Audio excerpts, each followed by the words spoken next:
Joining us now to talk more on this is Dr. John Rapley himself. Sir, welcome to Forum Daily. Hi, Nima. So you're saying that the Canadian housing crisis is not a crisis. It's where Canadians want it to be. So can you tell us a little bit more about this? Well, it is a crisis. It's a crisis for people who are trying to get onto the property ladder. But if you think about the 2/3 of Canadians who already own property, if they were asked, is it personally for you a crisis? They would probably say, no, it's actually been really good. This is my best investment. It's going up in value. And even though in principle, I think everybody wants to see housing made affordable for everyone, they don't actually want their own property values, or not many people would be willing to take a hit to their own property values. And if you're going to make housing affordable for some people, it ends up affecting prices right across the board pretty much. And that's the problem. And how would building more homes in a community impact the overall value of homes in an area? Well, it's a question of supply and demand, Nima. If you increase the supply and the demand remains constant, the average price goes down. In practice, you can think about the way it works in a neighborhood. Developer comes in with plans to put up a new development, and the residents will often organize to push back and say they don't want it because it will affect their property values, it'll affect their quality of life. And so it becomes very hard to actually implement a policy of building new houses. And what kind of implications would this sort of pushback have on major cities like maybe Toronto or Vancouver?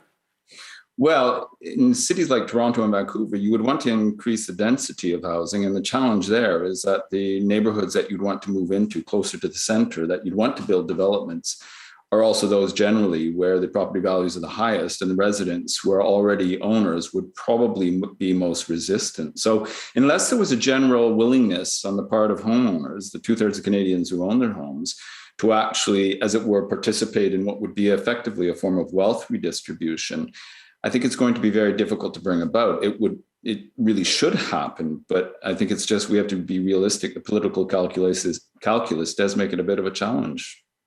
And what sort of communities are likely to push back further housing developments? Are there any communities in particular? Well, generally, if you have a community where there's already a lot of renters, they would probably not push back so much because they consider themselves mobile. They don't have as much, as a rule, invested in a country like Canada in the community. In a community where you get principally homeowners, that's where you'd be more likely to encounter the pushback. And generally, those would be the more sought after neighborhoods.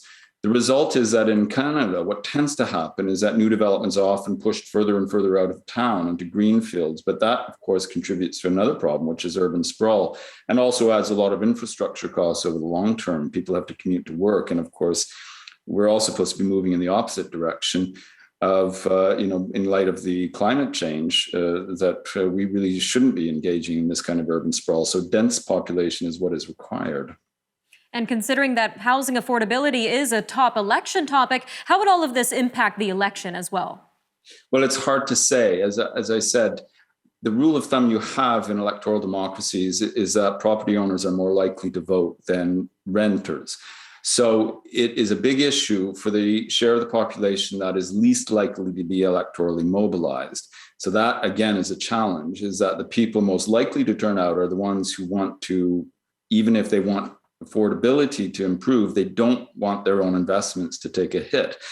And it's going to be a very difficult calculus to bring that about. So just about a minute left here, sir, but what would you say is the right solution to this housing affordability issue, considering all of these variables that we discussed? I think it just has to be addressed head on, Nima. I think the politicians have to be very open about this, that we have a situation in Canada where you have a share of the population which has done very well off the property boom, but it might be time for them to sort of share a bit of their wealth. And I think that has to be addressed head on. And everybody wants to dance around it and say, we'll sort of build the houses without anybody taking a hit. And I think until we're willing to have that honest conversation and or just address that very candidly, this will become an issue that we sort of dance around, but don't actually really address.